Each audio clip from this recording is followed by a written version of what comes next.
Uh, Good evening, my YouTube viewers. Crystal here. I'm here this evening because I wanted to give you my solution to the Kaggle Titanic competition.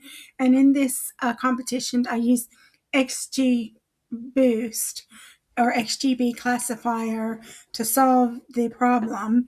You can look at my score here. It was 74.88%, which I know it's not the top score. Most people don't really get above about 85%. And then if they get above 85%, what they generally do is they go onto the internet and they research the survivors and they overfit the model so they can get 100%. So even though I didn't get a top score, this is a score with my own work, and you can look at it and see how I did it, and it'll get you started. It'll get you on the leaderboard. You won't be in the top percentage, but at least you'll be on the leaderboard, and that's a start. So the first thing we did was we imported all the libraries, and I probably imported more libraries than I needed, but I just wanted to make sure that we got everything we needed. The next thing we did was we loaded up the directories, and since this is Kaggle, we had to load up the files from the Kaggle site. The next thing we did was we read the train and the test files. So you can see this is the train file, and this is the train info. So it tells you all about the columns. We've got quite a few objects like name, sex, ticket, cabin, and embarked are objects. I didn't use cabin for this because cabin had several different cabins in it. Because it had several different cabins in it, I didn't know the correct one to choose. But there are some people that you can also isolate it down to the cabin, and if you isolate it down to the cabin, that'll tell you, who had a greater chance of survival. But since the column had more than one cabin in it, I wasn't really quite sure about what to do. But if I decide to work on this solution some more, then I'll further go into the cabins and I'll further go into the names, which is what a lot of people do. A lot of people go into the names and they take their title out of the names. And then when they've taken their title out of the names, they assign a point to that title. But I didn't do it in this instance, but I may end up doing it at a later date. So now you've got a description of the train file.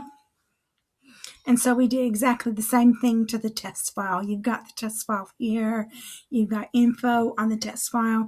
The test file is exactly the same columns as the train file, except for the fact that it doesn't have a survived column, because that's what we have to do. We have to determine who has survived. So we've described the test file.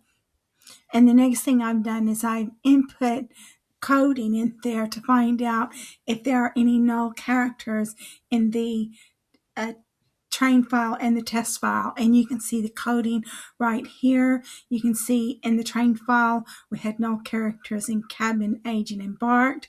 And in the test file, we had null characters in cabin, age, and fare. So those were things that needed to be taken care of. So what we did was we had to fill the null values up with something.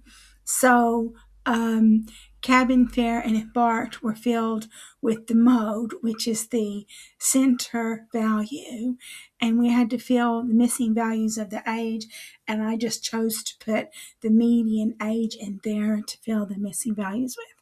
And so we went through and we tested again to see if there were any null characters. And no, there are no more null characters in this instance. So we checked our train file and our test file once again, so you can look at it to see what it is. And the next thing we did was we checked the passenger class. There were 3 classes, first, second, and third. And we did a bar chart on the three classes, first, second, and third. So you'll see that there were more third class passengers than first class and second class. The next thing we wanted to do was we wanted to check the sex of the passengers.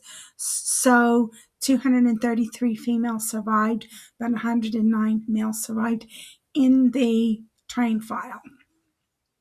So we did a bar chart of the male and female passengers, so you can see how many male passengers there were and how many female passengers there were. So what we did was we set up a dictionary. So female was 1 and male was 0. So, and we replaced male and female with 1 and 0. The next thing we wanted to do is we wanted to check the age of the passengers, the age of the people who survived specifically.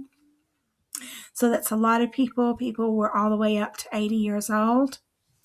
And then we did a violin chart, so you can see the average age of the survivor was close to 30 years old.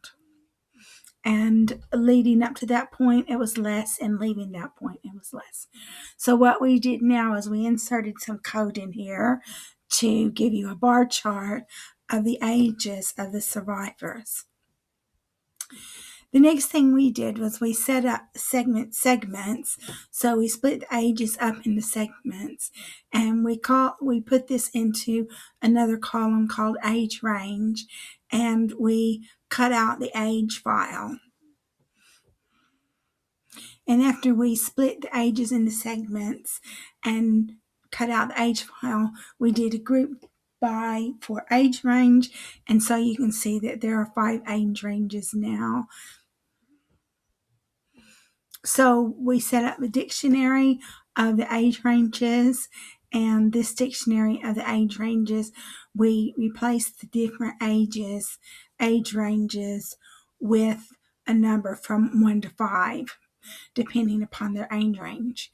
And then what we did after we did that, we wanted to see if there were any null values, and for some reason null values were actually generated when we did that. So what we had to do is we had to go through and we had to replace the ages with the mode, which was the center of the data frame, the center value. And then so we did another group by with the age range, and so you'll see that the most of the survivors were in the second age group, which pretty much went along with the violin file that I had previously shown you. The next thing we do is we wanted to look at the family status of the passengers, and you'll see that people who were traveling on their own had a higher rate of survival than people who were traveling with the spouses or their families. And so we did a violin chart, which pretty much confirmed that people who were traveling on their own were more likely to survive than people who were in families. So what we wanted to do is we wanted to set up a family range of 0 to 3, 4 to 6, 7 to 8, and 9 plus. And I suppose that if I wanted to be really specific, I could set up like a 1, 0 to 1 would be 1, and then so that would be like no family, and then bring it up, and that might actually make the score more accurate. But I didn't think to do that at the time. I just thought to myself, well, we'll say small families, medium families, and large families. I thought that was a good way to break it down. But we could further break it down with like no families, small families, medium families, and large families. So we did another group by on the family range, and you can see that the small families survived, but the medium and large families did not survive. So that means people who were traveling on their own had a higher rate of survival than those that didn't. So what I may do is I may actually further break this down and see if I can get a higher percentage. So what we did is we assigned these families a number, and we replaced the families with a number value. We checked to see if there were any null characters, and you can see during the transforming the data, we did actually have some null characters, and so we had to replace those null characters with the mode. The next thing we checked was the part. I'm not sure exactly what part is, but this is your value of your part. And then the next thing we did was we had a violin chart of the part, and you can see 0 had a higher rate of survival than anybody else. So next thing we did was we checked the fare, and there was a lot of fares. So we had to break that down, but we did a violin chart, and you can see that the people who paid less money had a higher incident of survival than those that didn't, or maybe the lower fares were a lot more frequent than the higher fares. So what we did was we set up some more bins, and then so we divided the fares into the hundreds, and you can see that the fares were divided into the hundreds. We did a group by, and you can see that most of the fares of the survivors were in the lower fares. So we set up a number range. So rather than the fares being a number, we just assigned it every range of fares a number. So we wanted to check to see if there were any null characters, and yes, there were. So we had to replace the null characters with the mode value. The next thing we checked was embarked, and embarked could be either C, Q, or S. So we set up a dictionary where C was 0, Q was 1, S was 2, and then we set that into the, we replaced the C, Q, or S with columns, in the columns. So when we finished that, when we finished the embark, what we did was we did another test to see if there were any null characters in the two data frames, and you can see that there were no null characters in the two data frames after we did all this work. You can see it again. We checked again for null characters. There were no null characters. So you've got your train file, and then you've got your test file. So now we have our data types. So the only object is the name, which we're not using, and the cabin, which we're not using either. So it doesn't matter. And it's the same for the test file. But we have 3 categories of age range, family range, and fare range. So we did a heat map, so you can look at the heat map if you want to see how the different variables fit in with the survival. And it seemed like embarked seemed to be the pivotal variable. The next thing we did was we set up our Y. So your Y is your survived column, and we set up our features. So features are P class, sex, part, fare, embarked, age range, family range, and fare range. Your X values was get dummies, train features, and your X test was get dummies, test features. I wanted to see what was in X, and I wanted to see what was in X test. So obviously the fares didn't come out. It looks like the fares didn't come out because we were supposed to do that when we set up the fares. We set up the fares for a different number. But having said that, we're in fare range, so it doesn't matter. It doesn't matter because we're not using the fares anyway. We're in fare range.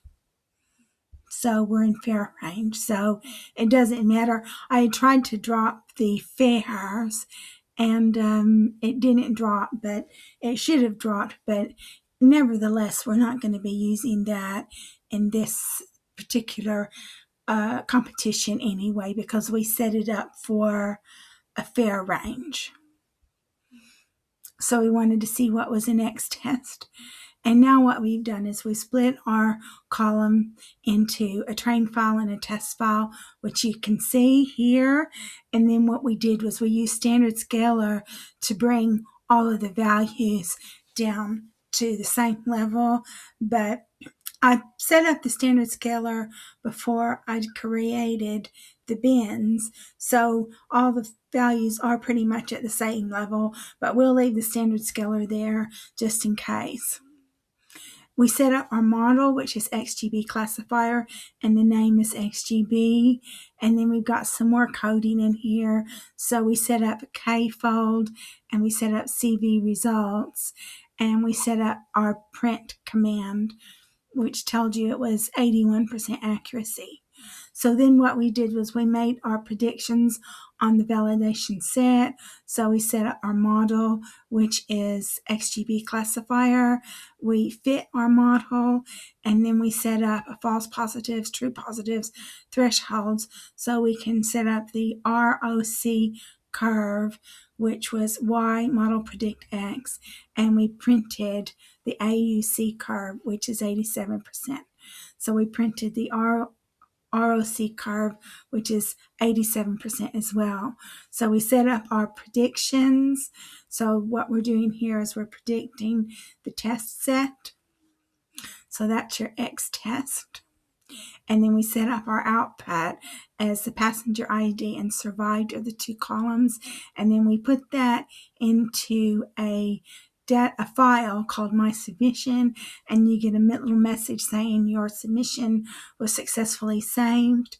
So we uploaded the submission, and then when you uploaded the submission, you had to save it all. And here's my submission right here. And then I pressed submit, and then I got that 74.88%.